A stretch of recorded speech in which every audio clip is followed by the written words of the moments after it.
ஒரே நாளில் டெல்லி முதல் மதுரை வரை திமுகவிற்கு நீதிமன்றத்தில் விழுந்த அடிகளை பற்றி ஊடகங்கள் வென்று விழுங்கியுள்ளன.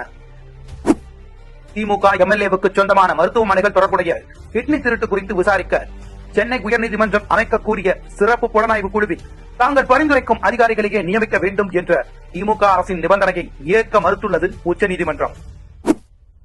பகுஜன் சமாஜ் கட்சி தலைவர் ஆம்ஸ்ட்ராங் கொலை வழக்கை சிபிஐக்கு மாற்றும் சென்னை உயர்நீதிமன்ற உத்தரவை எதிர்த்து உச்சநீதிமன்றத்தை அணுகிய திமுகவுக்கு மறுப்பு தெரிவிக்கப்பட்டுள்ளது.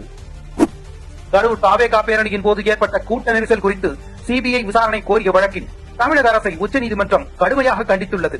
கரூர் கூட்ட நெரிசல் வழக்கு மதுரை பெஞ்சில் விசாரிக்கப்பட்டு வந்த நிலையில் சென்னை உயர்நீதிமன்றம் அதை எவ்வாறு விசாரித்தது என்று உச்சநீதிமன்றம் கேள்வி எழுப்பியிருக்கிறது. திருப்பரங்குன்றம் வழக்கில் சிக்கந்தர் தர்காவில் விலங்குகளை பலியிடுவதை தடை செய்தும் இந்த மலையை திருப்பரங்குன்றம் மலை என்றே தொடர்ந்து அழைக்க வேண்டும் எனவும் உத்தரவு வந்துள்ளது. புதிய தலைமுறை தொலைக்காட்சி அரசு கேபிளில் இருந்து நீக்கப்பட்ட காரணத்தினாலோ என்னவோ நமக்கும் அந்த நிலை வேண்டாம் என இந்த செய்திகளை 10 ஓடு 11 சொல்லிக் கடக்கின்றன ஊடகங்கள்.